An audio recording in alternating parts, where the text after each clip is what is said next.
This time, I'd like to call the regular May 27th council meeting to order with the Pledge of Allegiance. I pledge allegiance to the flag of the United States of America, and to the republic for which it stands, one nation, under God, indivisible, with liberty and justice for all.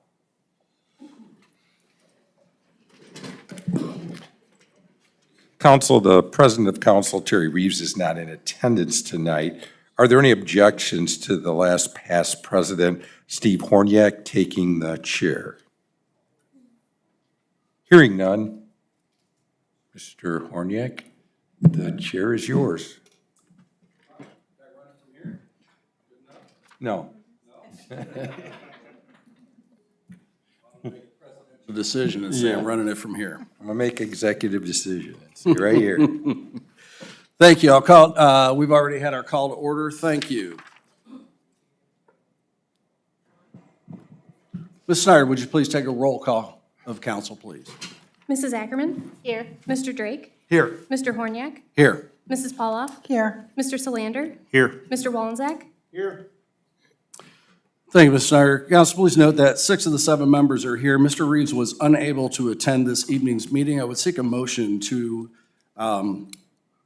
release him for his absence. Mr. President, Mr. Salinger. I'd like to make a motion to excuse Councilman Reeves from tonight's meeting. Thank you. Seconded by Mr. Drake. Thank you. Motion by Mr. Salinger, seconded by Mr. Drake to excuse Mr. Reeves. Any objections? Hearing none, Mr. Reeves is excused from tonight's meeting.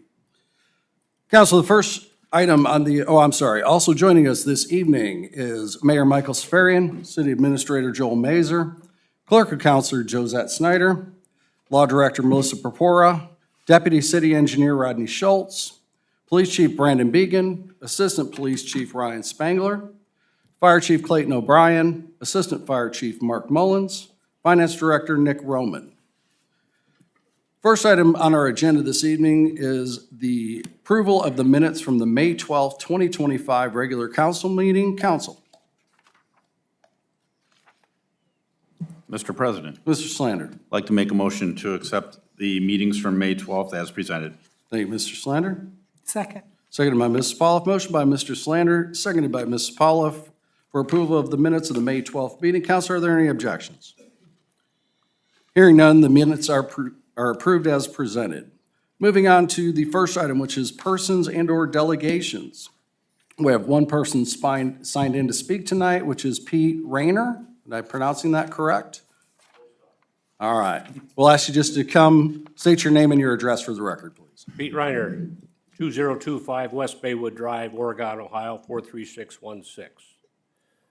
My question, again, is how much did the 2024 Boom Fest cost in its entirety to the penny, including overtime, fringe benefits, gasoline?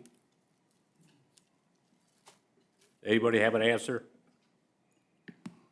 Mr. President, Go ahead, Mayor. I pretty much zeroed it in last week. That's what I got for you. I don't have it to the penny. To figure out gasoline and anything, I think is probably impossible. I don't know what your motive is. I hit it and I estimated high, so I'll stand with what I told you last week. It wasn't last week, that was Or 2 weeks ago. Great, 2 weeks ago. So Anything else? I was just bringing this to the, so any additional money that you're requesting, the council could have a better informed decision of how much money is spent. Well, I can tell you what the estimates for this year are. If we conduct everything, fireworks and all, it will be approximately $130,000. $30,000 of that is city money. The rest is money that are coming as donations from different business and industry. You asked for 40,000 3 weeks ago, the council to approve for the Boom Fest. I did You not. said, I think 40,000 should cover it. I did not say that. I said, Check your minutes. I don't have to. I said, we have, I'm glad I was able to amuse you. But we have $41,000 currently in the budget right now. That's what's setting in the account. I anticipate that we will collect $60,000 in addition to that by donations, and another $30,000 for, or another $25,000 for the fireworks. We have not, Mr. Mazur and I are both zeroing in to get a pinpoint number. We will, when we are convinced that we can actually collect that money, we will go forward. If we can't, we just simply won't have Boom Fest. I mean, I don't know what, I imagine that make you happy if we don't, but a lot of people like the event, and a lot of businesses like to be part of it, and I know you're doing your best to try to keep us from having it, but I think we'll be able to raise that money and have the event and make a lot of people happy. I'm not against with your Boom Fest. The transparency is how much money is spent in overtime, setup, tear down. That's all should be involved in that. Well, no kidding. We know we spend money on it. I took the estimate Mr. Roman said from the finance department, in overtime was $11,000 to $13,000. I'll pick the $13,000 if, you know, go on the high side. I've never been secretive about this. I know that's the illusion you want to create, but that's not true. I've always been very upfront with it. It's an event that I take a lot of pride in and a lot of people enjoy. So you can throw things up at me whenever you want. I will be able to respond to it because I know every dollar we spend. I know there are things that we do with the streets department, the rec seasonal employees, the police department and the fire department that come in. I didn't always bring that up because no one asked. People understood. I never hid the fact that we had police out there that were on overtime. Some of them working the shift, some of them working overtime. Firemen, the same way. It's not a secret. It's not something trying to pull over anybody. Yes, it costs money to run Boom Fest. And we try to pull it off as safe and make it to be as much fun for people in the community to enjoy. And you come in here with an attitude and try to throw things up like we're trying to pull something over, and not pulling everything over on anybody. I know you probably have political motivations for your attempt to come up here and make me look bad. It's not going to happen. That's not the case at all. All I'm looking for is a dollar amount to the penny, how much was spent. You aren't going to get on a that. dollar amount to the penny because we can't do that. Okay, thank you. Thank you, Mr. Reiner. Thank you, Mayor. Council, moving forward in our agenda, the first item we have today is a public hearing. The public hearing is, go ahead, I'll open the public hearing at 7:12 PM. And the public hearing is an application SUE 187-25 for a special use exemption in an R2 medium-density residential district for the purpose of providing a personal care and a single-family dwelling for minors awaiting foster care placement on the property described as parcel number 44-87954. The applicant owner is Brian White, Isaiah 117 House Properties. The location is 300 Crestway Drive. At this time, I'd ask, do you have anything to present this evening? I can share with you what Isaiah 117 is. Please, if you would, just say your name and your address for the agenda, please. And council, just to advise, I do have a connection to the organization, so I will be recusing from the item tonight. My name is Jennifer Bonzak, and I'm the location leader for the Isaiah 117 house that we hope to build here in the Oregon area. Isaiah 117 House is an organization, like it says, to provide care and personal belongings to children that are awaiting foster care. So currently, right now, when kids are coming into foster care, they go down to Lucas County Children's Services where they wait. That wait can be hours or even days at a time. They're waiting in conference rooms and cubicles. We want to change that. We want to change the way foster care begins here in Lucas County by building a home so that on removal day, when kids are coming into foster care, they're not going down to an office building. They're not spending time in cubicles or conference rooms. They're not eating from vending machines or sleeping on floors or twirling in chairs.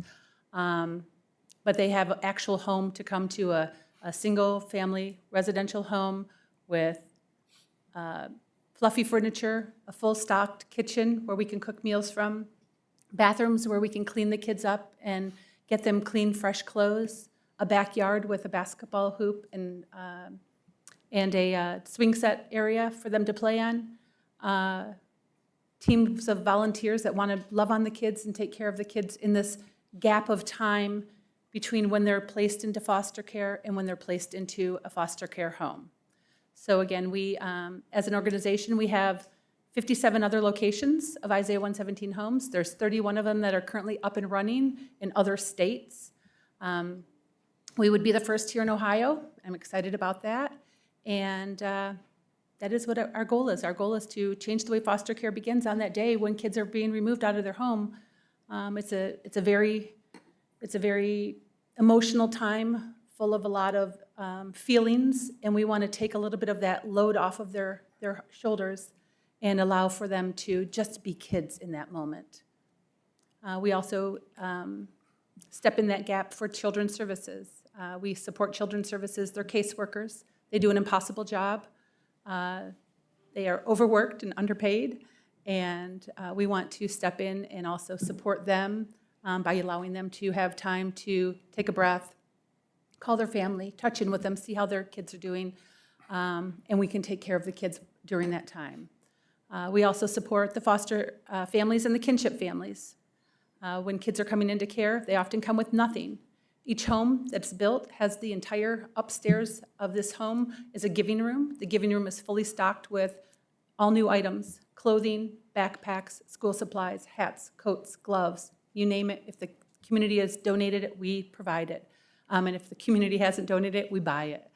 But we also provide cribs, car seats, beds, dressers, whatever we can do to support a yes for a kinship placement to be able to take in their grandkids, their nieces, nephews, so on and so forth, or for a foster family to be able to say yes to keep a sibling group together.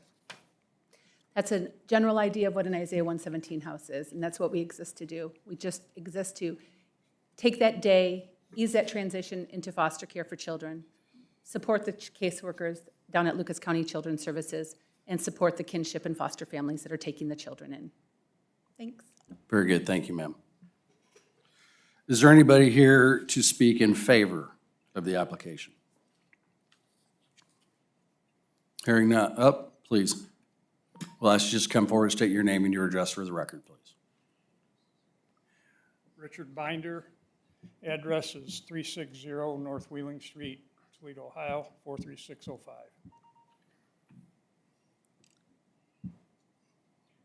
I am currently president of the Greater Maumee Bay Exchange Club. What we do is help people in our community, whether it be feeding kids,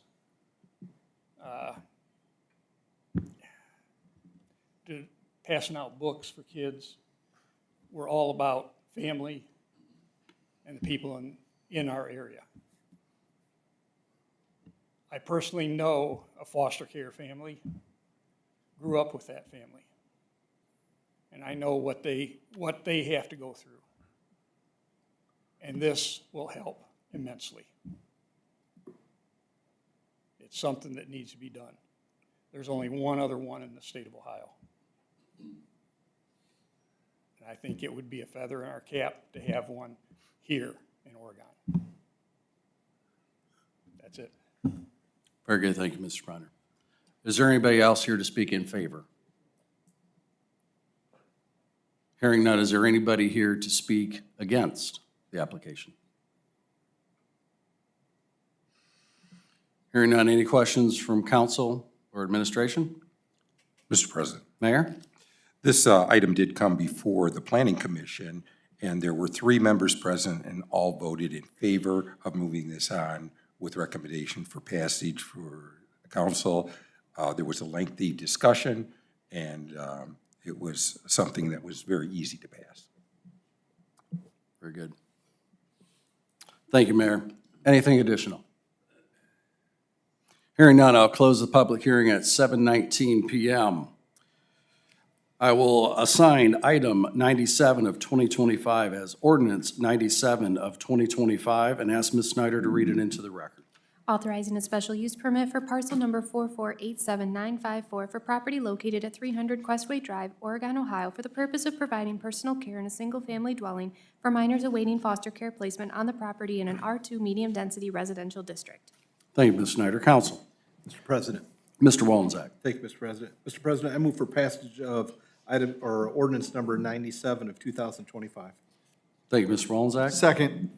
Seconded by Mr. Drake. Thank you, Mr. Drake. We have a motion by Mr. Wolenzak, seconded by Mr. Drake for ordinance 97 of 2025. Ms. Snyder, will you please take a roll call vote of council? Mr. Wolenzak? Yes. Mr. Drake? Yes. Mrs. Ackerman? Yes. Mr. Horniak? I abstain. Mrs. Pauloff? Yes. Mr. Solander? Yes. Thank you, council. Ordinance 97 of 2025 does pass with a vote of 5 yeas, 0 nays, and 1 abstention. Moving on, we have another public hearing this evening. Public hearing application SUE 188. We'll open the public meeting at 7:21 PM. Application SUE 188-25 for a special use in a C1 neighborhood commercial district for the purpose of conducting business as a general contractor's business office and storage yard on the property described as parcel number 44-46235. The applicant is Robert Dito, Blake Homes for owner, Molly Ventures Limited. The location is 6050 Navarre Avenue. Does anybody wish to give an overview of the project? Mayor? Mr. President. Please. Yeah, thank you. This item also came before the Planning Commission, and from my recollection, Mr. Dito purchased what was formerly the Thompson Land and Sea Retail Outlet, and he was notified that the SUE for the retail outlet was a little different than the usage he was using as an office and some of the preparation for his building company. And so he applied for the current SUE to allow him to conduct the business, which he has been doing now there unknowingly, thinking he had a proper zoning for the last, was it 6 years, Jerry? 5, 6 years, and it was a formality, more or less, that as soon as he found out that that past SUE wasn't in compliance, he applied for this. Very good, thank you. And it did pass 3-0 also. Thank you. Thank you, Mayor. Is there anybody here to speak in favor of the application? Mr. Peach, if you'd state your name and your address for the record, please. My name is Jerry Peach. I live at 6113 Navarre Avenue. My property is directly across the street from Mr. Dito's business operation. I spoke at the Plan Commission in favor of this modification of the special use exception. I continue to support the approval of SUE 188-25. It's a well-run business, and I appreciate Mr. Dito being there and want him to continue to operate in the manner that he has. Thank you. Very good. Thank you, Mr. Peach. Is there anybody else to speak in favor of the application? Moving on, is there anybody to speak against the application? Hearing none. Council or administration, any questions or comments? Hearing none, I'll close the public meeting at 7:19 PM. And I will assign item 98 of 2025 as ordinance 98 of 2025 and ask Ms. Snyder to read it into the record. Authorizing a special use permit for parcel number 4446235 for property located at 6060 Navarre Avenue, Oregon, Ohio, 43616, with a mailing address of 6050 Navarre Avenue, Ohio, for the purpose of conducting business as a general contractor's business office and storage yard on the property in an AC1 neighborhood commercial district. Thank you, Ms. Snyder. Council. Mr. President. Mr. Walczak. Thank you, Mr. President. Mr. President, I move for passage of ordinance number 98 of 2025. Thank you, Mr. Walczak. Second. Seconded by Ms. Paula. Thank you, Ms. Paula. We have a motion by Mr. Walczak, seconded by Mrs. Paula for ordinance 98 of 2025. Ms. Snyder, will you please take a roll call vote of council? Mr. Walczak? Yes. Mrs. Pauloff? Yes. Mrs. Ackerman? Yes. Mr. Drake? Yes. Mr. Horniak? Yes. Mr. Solander? Yes. Thank you, council. Ordinance 98 of 2025 does pass with a vote of 6 yeas and 0 nays. Moving into the main agenda of our business, all these items were talked about at the committee of the whole meeting last week, with the exception of, I'm sorry? We got to add, we canceled last week. Oh, get out of touch after being out for 5 months. All right, so council, we do have items 99, 100, 101, and 102 to be added to this night's agenda for consideration and passage. Can I seek a motion, please? Mr. President, Ms. Paula. so moved. Thank you, Ms. Paula. Second. Second by Mr. Slander. We'll go that way. We have a motion by Ms. Paula, second by Mr. Slander. Are there any objections? Hearing none, items 99 through 102 are added to this evening's agenda. First item will be item 99, presented by Mayor Safarian and Fire Chief Clayton O'Brien, and we'll start with Chief O'Brien. Thank you, Mr. President. Council, this ordinance is going to allow us to enter an agreement with Premier Physicians for the contract of our medical services director. So we have this agreement every 3 years. The only change in this agreement will be an evergreen clause, so it just will automatically renew until one of the either parties want to get out of it. But we've had this same medical director for quite some time. Thank you, Chief. Counselor, are there any questions? Hearing none, I will assign item 99 of 2025 as ordinance 99 of 2025 and ask Ms. Snyder to read it into the record.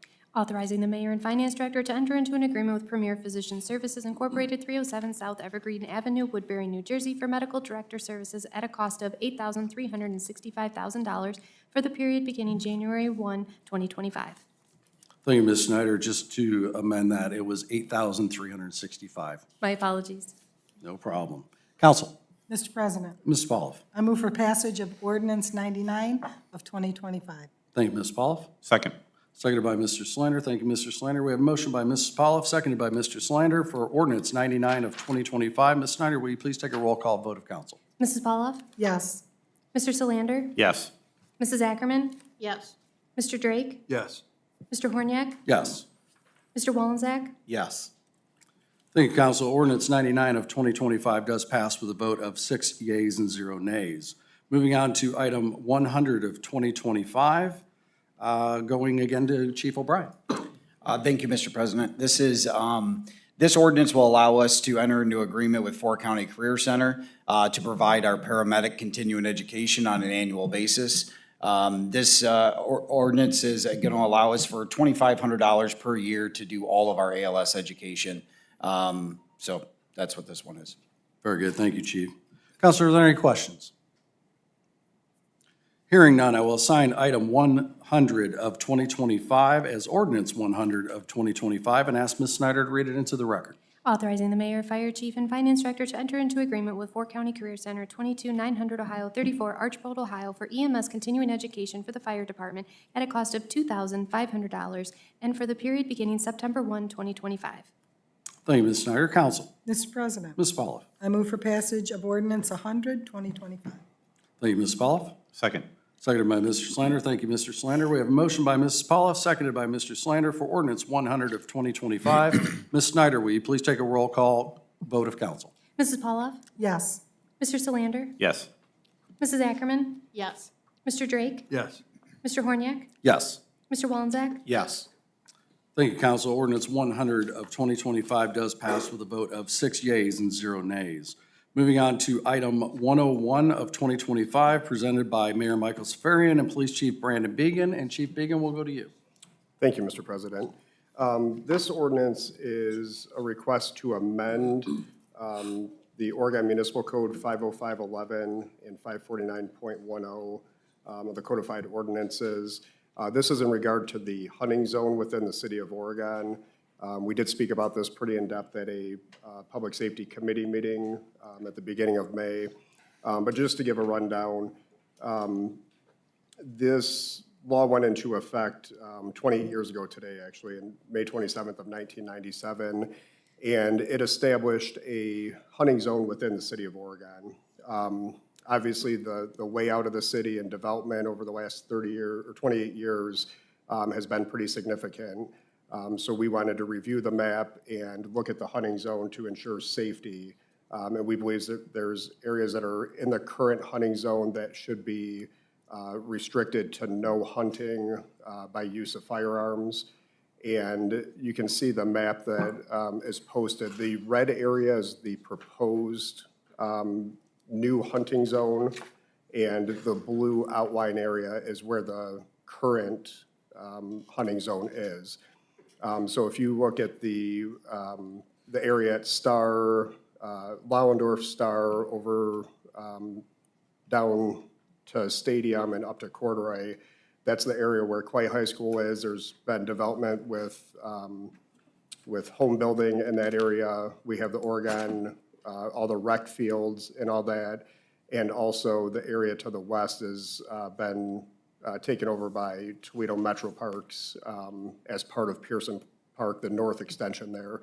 So there is no hunting permitted in that area or Maumee Bay State Park due to other restrictions, but we thought it would be a good idea to tighten up the hunting area while also keeping in mind, landowner rights, being able to hunt. The last area that we would be looking to amend out would be the area where the proposed industrial is, Wynn, Corduroy, up to Cedar Point, and that area as well.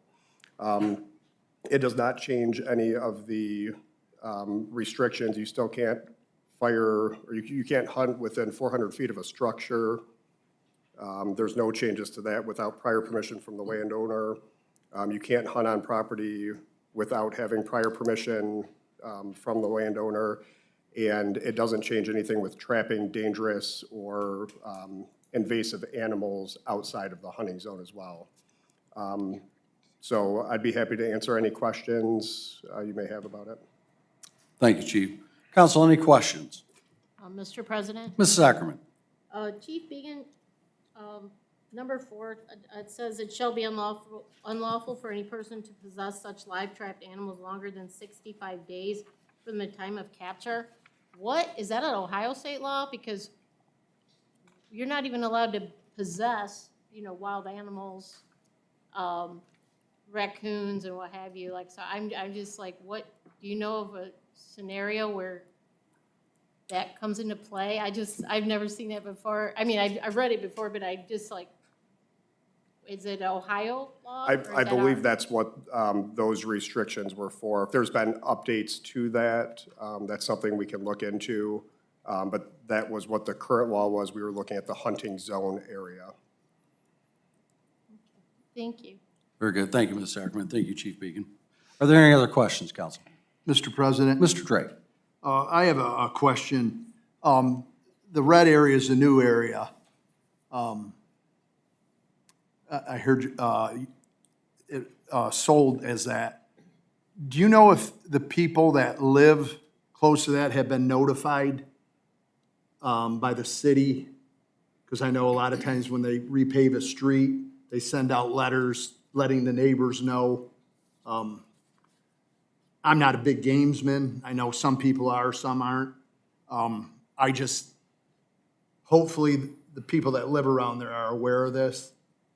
Not everybody reads the news or whatever, so I didn't want somebody walking around, shooting stuff when it's never been done before, and it'd be a heck of a surprise. So I was just curious on if anybody was notified. Very good. Good question, Mr. Drake. Thank you. Chief. Mr. President, there was not a public notice mailed out to the landowners in that area. I'm not aware of anything like that. Okay. Mr. President? Mr. Wollensak. Thank you, Mr. President. Chief Began, correct me if I'm wrong, but we haven't added anything. All this area has already been open for hunting, and we still have restrictions on distance from residential properties or structures that they can fire a firearm. And so we're just shrinking the area that we can hunt, correct? Mr. President? Yes, please. Yes, that is correct. We are just asking for those areas to be cut out and shrinking it. We didn't change anything with what is and is not allowed with hunting or trapping, but we did put additional language in there to make it clear for the area within the state park up at Maumee Bay State Park and Pearson Park, that they would have to get prior permission, because they do controlled hunts and things of those natures up there. So we did add language to make that very clear, so somebody doesn't look at the boundary and say, oh, Maumee Bay State Park is in there, I can go hunt it, and get themselves in a lot of trouble. Very good. Thank you, Chief. Thank you, Mr. Wollensak. Counselor, are there any additional questions? Mr. President, Mr. Drake. I got a question for Chief Began. Mrs. Ackerman mentioned that animal can be in a trap for 65 days. I don't know if that's true or not. I'm not doubting her, but that seems like a long time to have an animal trapped. I mean, I guess, set traps, and I guess they probably I don't know if they age like bourbon. The longer they sit there, the better they taste, but I was just curious if that is true, or, I know you don't write the laws for that, but just out of curiosity, I didn't know if you knew. If you don't, you can let me know whenever. Mr. President. Thank you, Mr. Drake. Chief, go ahead. On that, there are regulations with how often you have to check the traps, and I believe it is every 24 hours, if I remember correctly on that, which would be down towards the bottom, G3, all traps must be checked at least every 24 hours. So the possession of the such live trapped animals longer than 65 days, I would have to look into that to see if there's been any updates to the state law regarding that. But all traps per our municipal code need to be checked every 24 hours, so they can't just leave a trap out there for 2 months and then go back and check it. They would have to, if you have an active trap, you have to check it daily. Thank you. Mr. President. Mr. Slender. Thank you, Mr. President. I think, I mean, I'm not an attorney. I just play one on TV.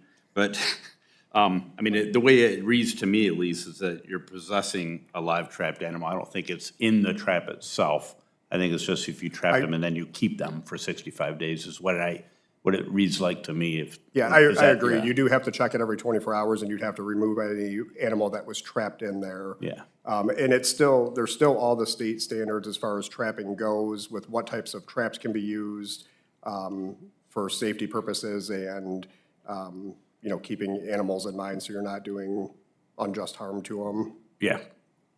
Okay. Thank you. Thank you, Mr. Slender. Thank you, Chief. My interpretation would be the same, that it's in possession, not trapped in the live trap itself. So, Council, any additional questions? Hearing none, I will assign item 101 of 25 as ordinance 101 of 2025 and ask Ms. Snyder to read it into the record. Amending sections 505.11 and 549.10 of the codified ordinances of Oregon, Ohio to regulate hunting and trapping in the city of Oregon. Thank you, Ms. Snyder. Council. Mr. President, Ms. Pauloff. I move for passage of ordinance 101 of 2025. Thank you, Ms. Pauloff. Second. Seconded by Mr. Wollensak. Thank you, Mr. Wollensak. We have a motion by Mrs. Pauloff, seconded by Mr. Wollensak for ordinance 101 of 2025. Ms. Snyder, will you please take a roll call vote of council? Mrs. Pauloff? Yes. Mr. Wollensak? Yes. Mrs. Ackerman? Yes. Mr. Drake? Yes. Mr. Horniak? Yes. Mr. Solander? Yes. Thank you, Council. Ordinance 101 of 2025 does pass with a vote of 6 yeas and 0 nays. Moving on to item 102 of 2025, again being presented by Mayor Michael Sfarian, Chief Brandon Began. I also see a Finance Director reference in here. I don't know who's taking that one. Is it Chief? All right, Chief Began, please. Thank you, Mr. President. This is our standard yearly agreement that we would enter into with Superior Uniforms over on Phillips Avenue in Toledo. They are the sole provider in the area for fitting of the uniforms that we use. So this is just a one-year additional contract. We've been going to them for decades, I believe. Looking at the price list, I think over the last couple of years, there's been a set increase each year on a percentage, 3% or 4% on the overall list of items. And I went through the list this year, and we actually had some reductions on some of our items where they reduced the pricing, I'm guessing just due to stock and ease of getting the items, and prices have probably went down on the material. So there are some items that went down. There's others that went up, so there's not a set percentage, but overall, it looks like it's probably going to be cheaper per officer for uniforms out there in the end, with the most purchased items are some of those that had the reductions in the pricing on that. So I'd be happy to answer any questions on that. Thank you, Chief Beegan. Not often we get to see things go that way, so always nice once in a while when we win one. Council, any questions? Hearing none, I will assign item 102 of 2025 as ordinance 102 of 2025 and ask Ms. Snyder to read it into the record. Authorizing the mayor, finance director, and chief of police to enter into an agreement with Superior Uniforms, 909 Phillips Avenue, Toledo, Ohio, to provide police uniforms and supplies as required by the collective bargaining agreements entered into between the police unions OPPA and FOP and the city of Oregon. Thank you, Ms. Snyder. Council. Mr. President, Ms. Pauloff. I move for passage of ordinance 102 of 2025. Thank you, Ms. Pauloff. Seconded by Mr. Walczak. Thank you, Mr. Walczak. We have a motion by Mrs. Pauloff, seconded by Mr. Walczak for ordinance 102 of 2025. Ms. Snyder, will you please take a roll call vote of council? Mrs. Pauloff? Yes. Mr. Walczak? Yes. Mrs. Ackerman? Yes. Mr. Drake? Yes. Mr. Horniak? Yes. Mr. Solander? Yes.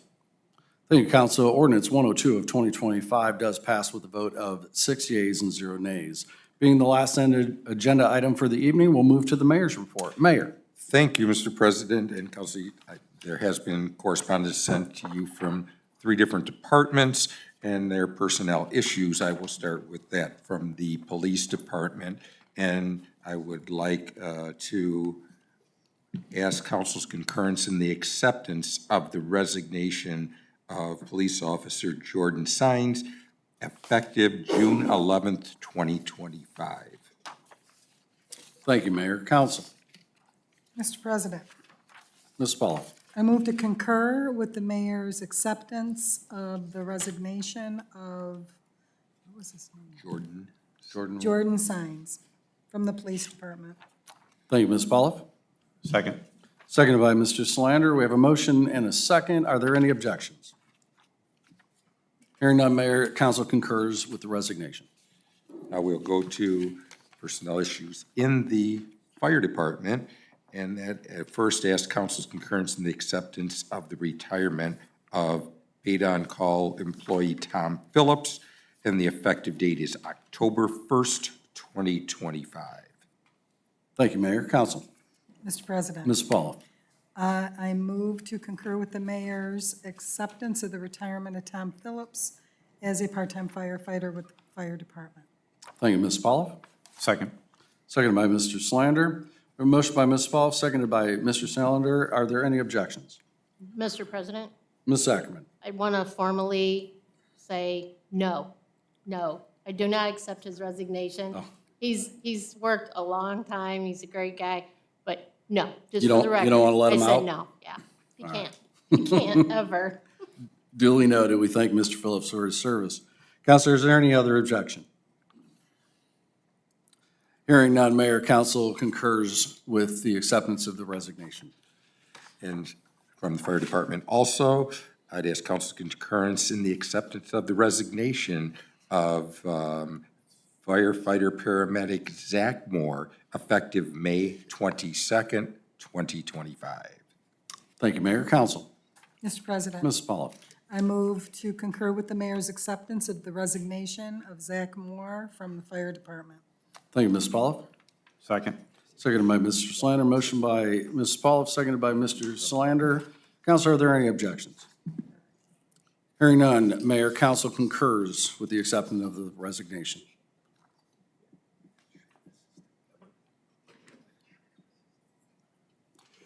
And lastly, from the fire department, I'd ask council's concurrence in the acceptance of the retirement of Angie Romano as executive assistant. Then the effective date would be August 31st, 2025. Thank you, Mayor. Council. Mr. President, Ms. Paulo. I'm going to have a really hard one with this one. This one, I don't want her to go either. So I move to concur with the mayor's acceptance of the retirement of Angie Romano Thank you, from the Ms. fire Paulo. department. I will second the very difficult decision. Thank you, Mrs. Slander. Motion by Mrs. Paulo, seconded by Mr. Slander to concur. Council, are there any objections? Mayor, council concurs with the acceptance of the retirement of Angie Romano. Mayor? Okay, thank you. Now we'll go to recreation, and with those retirements, we actually, in recreation, have a couple of seasonal hires.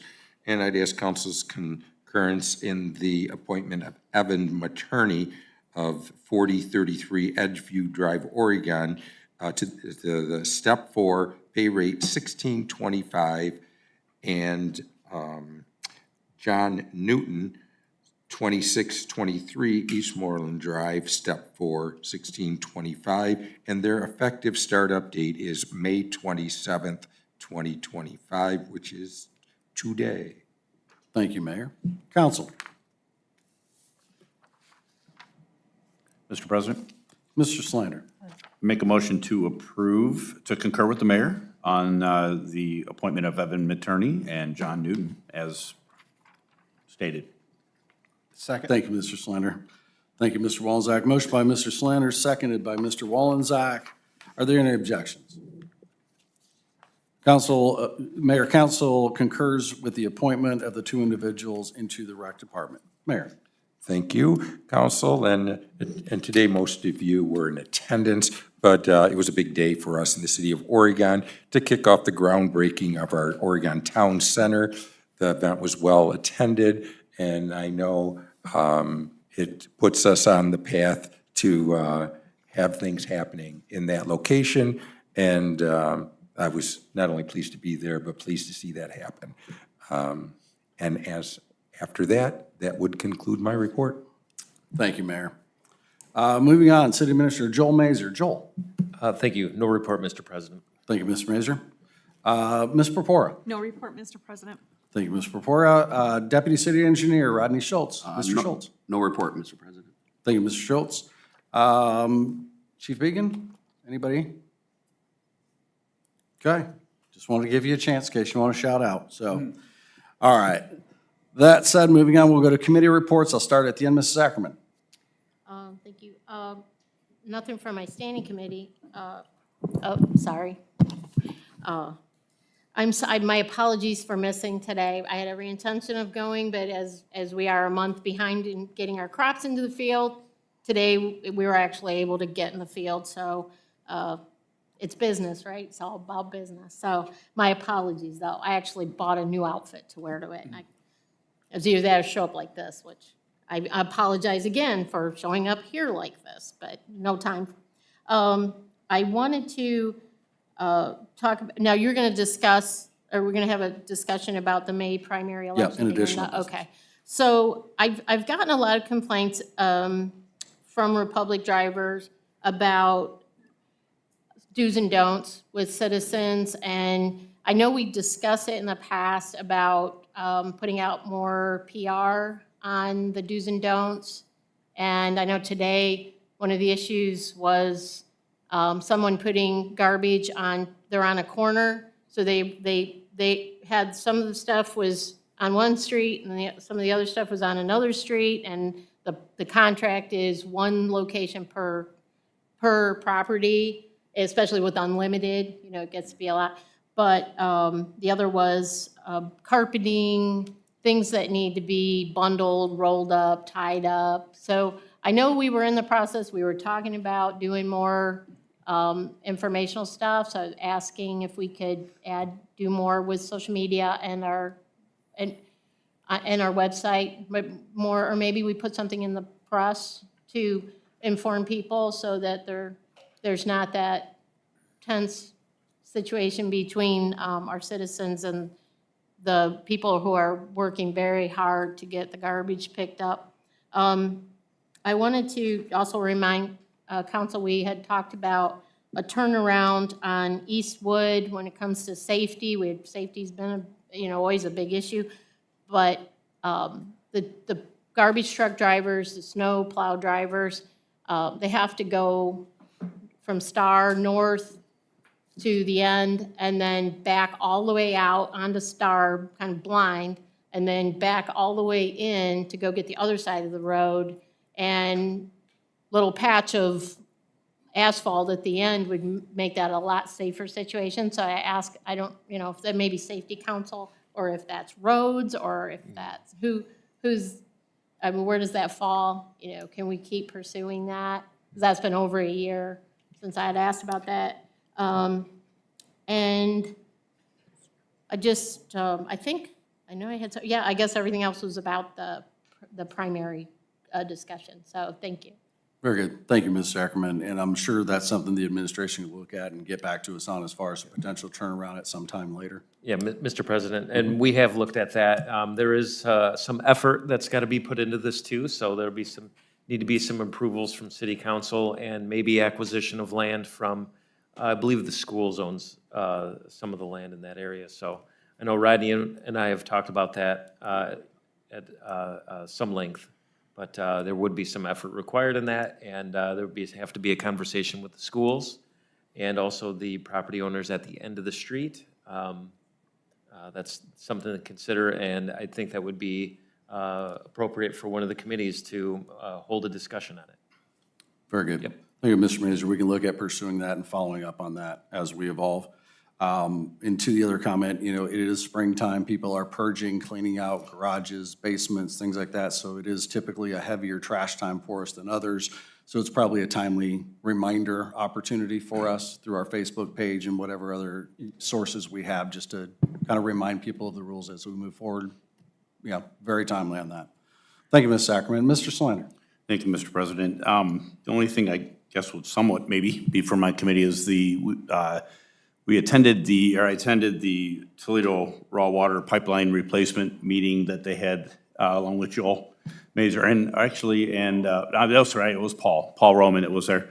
And it was very informative. But the first part was really just a very brief overview. I did record it actually, so it's out there available if somebody wants to watch it. But anyway, it's just to give a little bit of it. They're available for more in-depth questions if it is passing through your property or what have you. But it's about a 9-mile strip. They're going to do it into 3 sections, so 3-mile sections, and it's probably going to take a good amount of time. I think the total time, we're talking probably about out into 2030. So it's not going to be anything real quick, so it's going to be taking some time with that. But that is out there. They will be having more meetings as well, more forums, whatever you want to call them, for people to attend and ask questions and for them to present information out as well as they go along with it. And as they gain information, they know more of what they're dealing with. So that's one thing from that. The other thing I have is I was able to attend the Memorial Day ceremony that Jerry Eversman puts together out here at Clay High School down the street, and it was very, very well attended and a very, very nice event. Jerry always does a great job with that as well, and just honoring our honoring those who we lost to defending our freedom. So that was very nice. The only other question I had is actually more for Chief O'Brien, I guess, but with the amount of fire department resignations / retirements that we've been getting lately, how are we on staffing on that? Just kind of concerning. Yeah. Go ahead, Chief, Mr. Salander.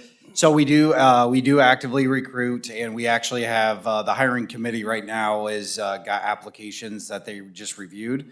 They have about 12 applications on the part-time side that will be, I think that interviews are set for June 3rd.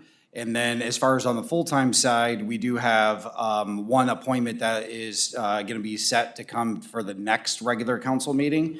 And so then that position would be filled as well. So we do expect to have probably, I'm not sure how many the hiring committee will select out of that 12, but we certainly could absorb all 12 if needed. But it also depends on the candidates as well, because we don't select everybody, but yeah. Sure, yep. Okay, thank you, I appreciate it. I'm glad to know you've got it handled, so that's. We definitely got it calms the handled, concerns. and you know, we talk about it a lot at the fire department. We're big on the retention side. That kind of gets people to come in, but we also want to make sure that we're getting the right people. So it does take some time as we go through the processes and then get through all the checks and balances along the way. But then just planning it up with the meetings, but we certainly are in a good position moving forward, so, yep. Excellent, thank you. I figured you had a handle, but I just want to make sure. Yep. Just to ease my own heart, so thank you. And that's all I have, thank you. Thank you, Mr. Schreiner. Mr. Drake? Nothing from my committees to report on. I just had a couple questions, I guess, for the administration. I know Building and Zoning, Mr. Shrake isn't here. At that time of year when you get a lot of complaints about neighbors not cutting their grass, they got all kinds of crap all over in their yard. And I know it's complaint driven. That's what I've heard for years. Well, I know a particular road where they're going back and forth, the neighbors. And, you know, I know when I worked for the city, you know, I could tell you 80% of the streets where they have a house that the grass isn't mowed and there's, you know, the front yard looks like a jungle with old rusty, whatever the heck it was. But is there any way, and I know there's building and zoning people that drive around and look for things like that. But is there any way the city, if I've only been out in a car lately, probably 3 times in the last 3 months since I've been back home, but you know, I bet you I could still drive by some of these places that, you know, the grass is probably 2 foot tall now. There used to be a camper at the corner of Otter Creek Road and York. And I don't know, there was trees growing through the bottom. It was all rusted out. And I couldn't have been the only one to see that. So is there any way, instead of waiting for somebody to complain, and we all know a lot of people don't like complaining, even though I tell them, you know, your name's not reported who complained. A lot of people, just like going up to the podium, there's a lot of people that want to go up there and speak, but you know what? Some people can do it, some don't like it. So my thing is there any way they could the administration come up with something where, you know, Joel, I'm sure you drive by places, everybody up here does, that, you know, send them a letter or whatever. I'm all good about a warning, but, you know, to get neighbors fighting with each other, and then, you know how that goes. And you can't make 2 neighbors get along if they don't want to. Mr. President and Yes, Mr. please. Drake, if I may, I was thinking about that actually the other day, about maybe doing a tall grass blitz, you know, kind of like how we do sign blitzes on Navarre Avenue with the illegal signs that people put out. Sometimes we do that, and this is something that we can definitely make an effort and do a better job of, all of us as a community could do a better job of maintaining our properties, and, you know, it's up to us to hold them accountable. So I think that's a great idea, and I'll actually talk to the staff tomorrow and see if we can plan something out. Appreciate it. Thank you. Thank you, Mr. Master. Thank you, Mr. Drake. Mr. Drake, anything additional? Nope, All that's good? it. Thank you. Thank you, Mr. Drake. Mr. Wallenzeck? Thank you, Mr. Horniak. I was also in attendance this afternoon at the groundbreaking ceremony, and in listening to the people speak, they spoke very well about the community, about the efforts that we put forward. But one thing I want to say is thank you to the community for being patient with us. This is a project that we all thought was going to take off at a much faster pace. So I know they've put pressure on us, but thank you to the community for having faith in us to carry this through. It's the first step in a long race, but at least the race has started at this point in time. So I want to thank the community, and I wanted to thank Mike Denman and his group also for taking the chance on us and forming a good partnership with the community. So I just wanted to thank those two people. Can't say enough for the community that this is something that they want, and we're going to try to deliver on that. So thank you. Very good, appreciated. Well said, Mr. Wallenczak. Thank you. Mrs. Pauloff. Thank you, Mr. President. To echo Mr. Wallenczak, it was really well-attended, and to see all the people that had a hand in this project was pretty impressive, because it's just not one group or the other. It was the whole community within Oregon. Not only city council, the mayor, we're looking at everybody that was involved in getting to this point. And thank you, Mr. Wallenczak, for, recognizing the patience of the citizens, because it is for them, it's for this whole community. And it was really a great event to go to see that it came from where it began all the way to groundbreaking. It was pretty moving. So that's all I have. Thank you. Thank you, Ms. Pauloff. And I have nothing from my standing committee report. We do have one item of further business before council, and I believe we're going to go to Mr. Mazur for that. And I would just say it's very topical and timely. I know after the last election, having had a primary for the first time in many years here in Oregon, I heard from the Board of Elections at how tough the turnaround is from a September primary going into a November election. By the time that they certify the actual results, prepare the ballots for the November election, they literally are kind of doing one before they were supposed to start the other. So I do know that they've asked that question of our consideration for review of that. So with that, I'll turn it over. I'm assuming, Mr. Mazur, this is yours? This is Ms. not. Ackerman's? This is not, yes. Who's bringing it forward? Ms. Ackerman? Thank you. I just asked the question because as I was an election official, and I know my sister's here, and she's been an election official and a trainer and a rover. And so for years, we've heard, why does Oregon still, do this? Well, then came early voting. And I believe is it just Maumee and Oregon, I believe, that are still the holdouts on this. But when they introduced early voting, it cut that turnaround time significantly. And so I just want to know, what is the process to discuss the pros and cons of moving it, to the May primary and eliminating the September primary. I mean, we know there's going to be, there could be an August special election, or the special elections come up, whatever. But I'm just asking because of having heard it from the Board of Elections so many times. I thought, what reason are we holding out onto this? And the other one is, if anyone knows anything about the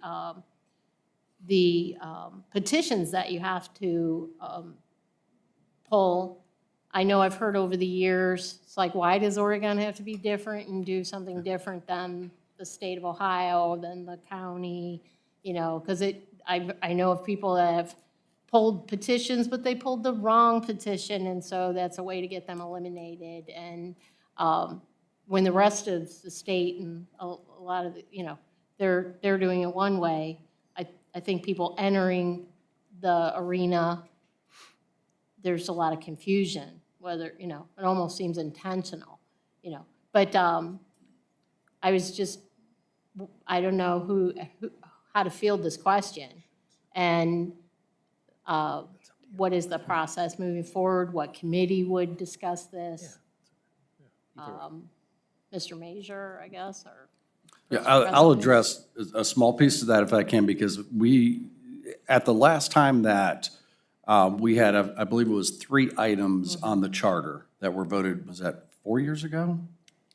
Maybe? 2022. Was it 2022? Okay, so 3 years ago, coming this November, where, filling a vacant seat, things of that nature, we made the 3 charter changes. I believe changing the primary would require a charter change which would be a vote of the public to approve that change.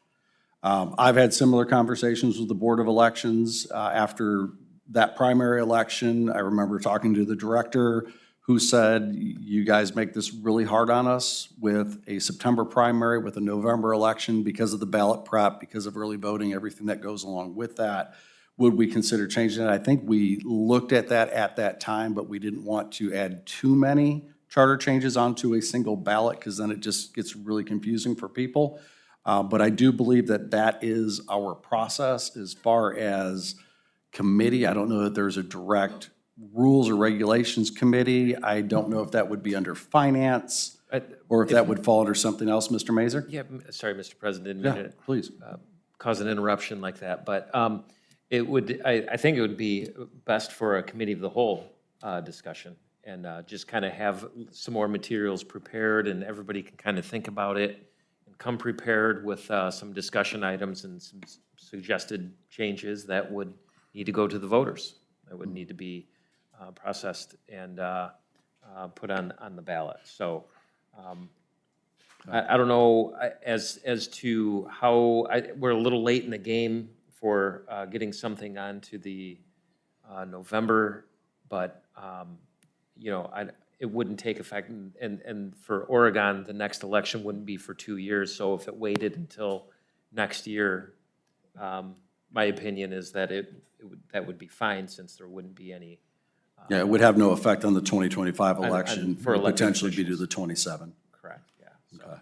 And if I remember right, with the last time we had the 3 items up, there is a process of filing that we have to go through, notification, things of that nature that we are proposing, the charter change, because that would also change then the deadlines for filing and submission for petitions.